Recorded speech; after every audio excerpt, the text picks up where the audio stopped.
Năm 2019, tại thành phố Sapporo của Nhật Bản, một cặp dưa lưới Yubari King được bán với giá 5 triệu yên, tương đương hơn 45.000 đô la Mỹ thời điểm đó. Nếu quy đổi ra tiền Việt, con số này vượt mốc 1 tỷ đồng cho đúng 2 quả dưa. Điều khiến người ta sốc hơn đó là gần như năm nào Nhật Bản cũng xuất hiện những thương vụ kiểu như vậy, cứ hơn 1 tỷ cho một cặp dưa. Có năm dưa đắt, có năm nho đắt, có năm cá ngừ đắt. Và điều lạ lùng là người Nhật không xem đó là chuyện điên rồ, mà lại coi như điều rất bình thường trong văn hóa tiêu dùng cao cấp của họ. Nếu mà mang cái câu chuyện này kể ở nhiều nơi khác trên thế giới, chắc là không ít người sẽ bật cười, thậm chí bảo rằng mình đang nói phét.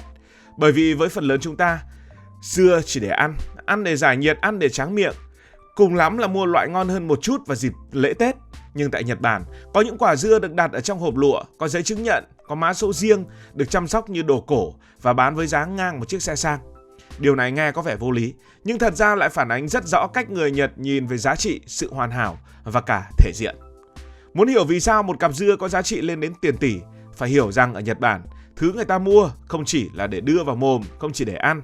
Họ đang mua câu chuyện, mua danh tiếng, mua sự hiếm có, mua sự tinh tế và cảm giác được sở hữu thứ gần như hoàn hảo, tuyệt đối. Hãy nói về câu chuyện liên quan đến trái cây ở Nhật Bản. Ở phần lớn các quốc gia, trái cây nằm ở cái khu vực một góc nào đó trong siêu thị. Nhưng ở Nhật Bản, nhiều loại trái cây cao cấp lại được trưng bày giống túi hàng hiệu hoặc nữ trang. Có những hàng trái cây tại Tokyo mà bước vào như là một showroom đồng hồ Thụy Sĩ.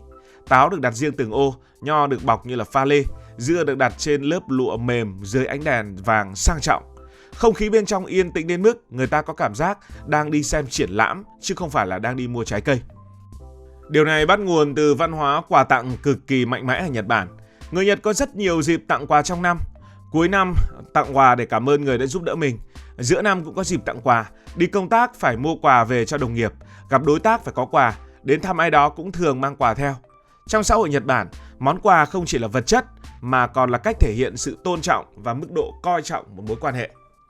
Chính vì thế người Nhật rất quan tâm món quà có đẹp hay không, có thú vị hay không. Và cái đẹp ở đây không chỉ là vẻ ngoài mà còn là độ tinh tế, chỉn chu và câu chuyện phía sau nó. Một hộp dưa cao cấp gần như đáp ứng hoàn hảo mọi yêu cầu đó. Nó sang trọng nhưng không quá phô trương, nó đắt tiền nhưng không gây phản cảm như tiền mặt. Nó lịch sự, sạch sẽ, tinh tế và ai cũng có thể chén nó.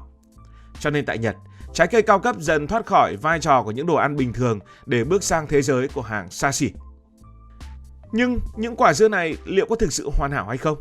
Nếu nhìn kỹ từng quả dưa cao cấp Nhật Bản, nhiều người sẽ thấy chúng hình như là cũng đẹp và cũng xứng đáng với cái giá này thì phải.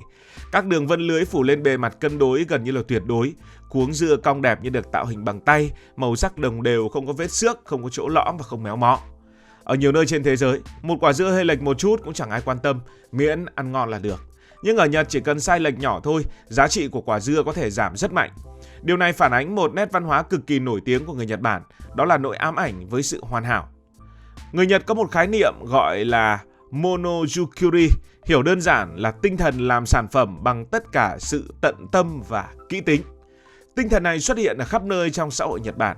Một đầu bếp sushi có thể mất 10 năm chỉ để học nấu cơm. Một nghệ nhân làm kiếm có thể dành cả đời để hoàn thiện vài kỹ thuật nhỏ. Và người trồng dưa ở Nhật cũng vậy. Có những gia đình đã trồng dưa suốt hơn nửa thế kỷ. Với họ, mỗi quả dưa không chỉ đơn giản là nông sản mà là một tác phẩm đại diện cho danh dự nghề nghiệp. Họ không chỉ muốn làm ra quả dưa ngon, họ muốn làm ra quả dưa đẹp nhất và hoàn hảo nhất. Điều thú vị là trong xã hội Nhật Bản, sự hoàn hảo đó lại được người tiêu dùng đánh giá rất cao. Như Việt Nam chúng ta thì chắc là cứ chẹp miệng, thôi quả nào chả là quả, đằng nào chả cho vào mồm. Nhưng ở Nhật Bản, nhiều người sẵn sàng trả thêm tiền chỉ để có cảm giác rằng mình đang sở hữu một phiên bản tốt nhất có thể. Giờ hãy đến với quy trình trồng dưa cao cấp ở Nhật Bản. Nếu mà xem quy trình trồng dưa cao cấp ở Nhật Bản, nhiều người sẽ hiểu vì sao giá của nó có thể cao đến vậy.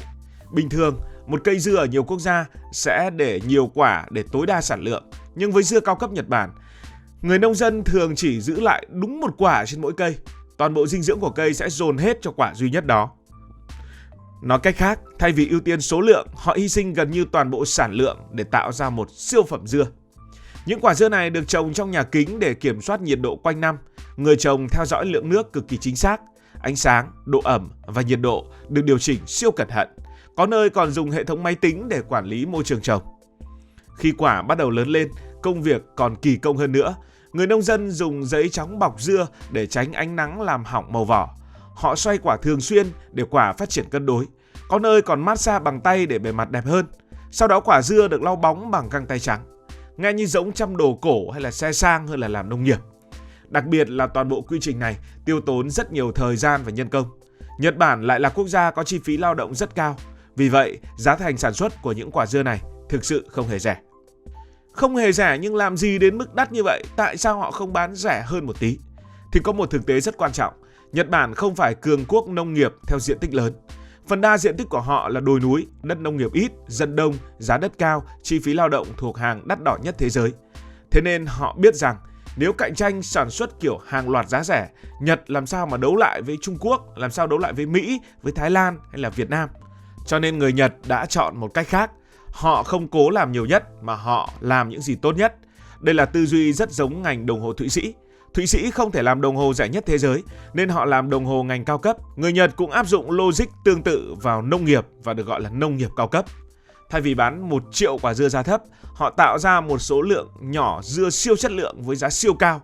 Một khi đã xây dựng được hình ảnh đỉnh cao như vậy, mức giá đắt lại càng giúp thương hiệu mạnh hơn. Điều thú vị là nhiều người Nhật khi thấy giá cao thì lại càng tin rằng chất lượng phải rất đặc biệt.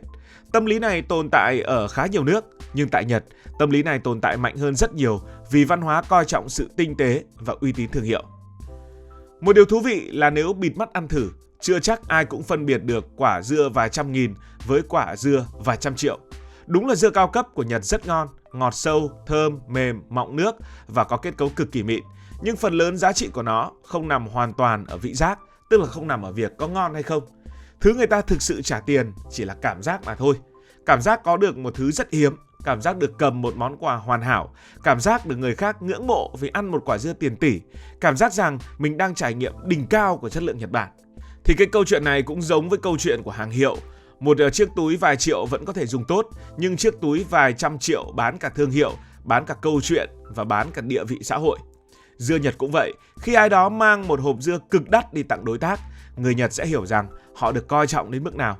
Trong nhiều trường hợp, giá trị biểu tượng còn lớn hơn cả giá trị ăn uống. Và cũng phải nói rằng, các mức giá gây sốc nhất của dưa Nhật thường xuất hiện trong những cuộc đấu giá đầu mùa. Đã gọi là đấu giá thì đâu biết đâu sẽ là đỉnh. Đây là một nét rất đặc biệt trong văn hóa kinh doanh Nhật Bản. Những quả dưa đầu tiên của vụ mùa sẽ được đem đấu giá công khai. Người mua thường không phải là cá nhân bình thường mà là những siêu thị lớn, những tập đoàn, những doanh nghiệp địa phương hoặc những chuỗi cửa hàng. Họ mua không chỉ để bán lại mà còn để quảng bá thương hiệu và số tiền mua dưa coi như là tiền quảng cáo. Khi một công ty bỏ ra hàng chục nghìn đô mua một cặp dưa đầu mùa, truyền thông Nhật sẽ đưa tin khắp nơi. Đến Việt Nam chúng ta còn làm câu chuyện như thế này cơ mà. Tên công ty sẽ xuất hiện trên báo, đài, TV và mạng xã hội. Tính ra, số tiền đó đôi khi còn rẻ hơn cả một chiến dịch quảng cáo trên toàn quốc. Cho nên mức giá tiền tỷ đôi lúc không đơn giản phản ánh giá trị thật của quả dưa, nó phản ánh giá trị truyền thông và danh tiếng mà thương vụ đó đã tạo ra. Đó là lý do gần như năm nào cũng xuất hiện những kỷ lục mới về giá của quả nọ, quả kia hoặc con nọ, con kia. Cuối cùng, tổng kết lại, điều đắt nhất trong một quả dưa Nhật Bản không nằm ở phần ruột có ngon hay không. Nó nằm ở tất cả những gì xã hội Nhật Bản đặt lên quả dưa đó. Đó là sự hoàn hảo, tính kỷ luật, tinh thần nghề nghiệp, văn hóa tặng quà, danh dự cá nhân, thương hiệu địa phương và cả niềm tự hào quốc gia. Một quả dưa cao cấp giống như một phiên bản thu nhỏ của nước Nhật. Nó cho thấy cách người Nhật có thể biến một thứ rất bình thường thành sản phẩm mang giá trị cực lớn bằng sự chăm chút gần như cực đoan. Ở nhiều nơi, trái cây chỉ để ăn. Ở Nhật Bản, có những lúc nó trở thành một tác phẩm thủ công, một biểu tượng văn hóa, một món quà thể hiện cho người nọ người kia và một minh chứng rằng con người sẵn sàng trả giá rất cao cho một sự hoàn mỹ, mà đôi khi cũng chưa chắc đã hoàn mỹ. Cảm ơn vì dành sự quan tâm cho câu chuyện này. Nếu là bạn có sẵn sàng trả tiền tỷ để mua một cặp dưa hay không? Hãy để lại ý kiến dưới phần bình luận. Và nếu thấy thú vị, bạn có thể nhấn nút like và đăng ký kênh. Hẹn gặp lại trong các video kế tiếp.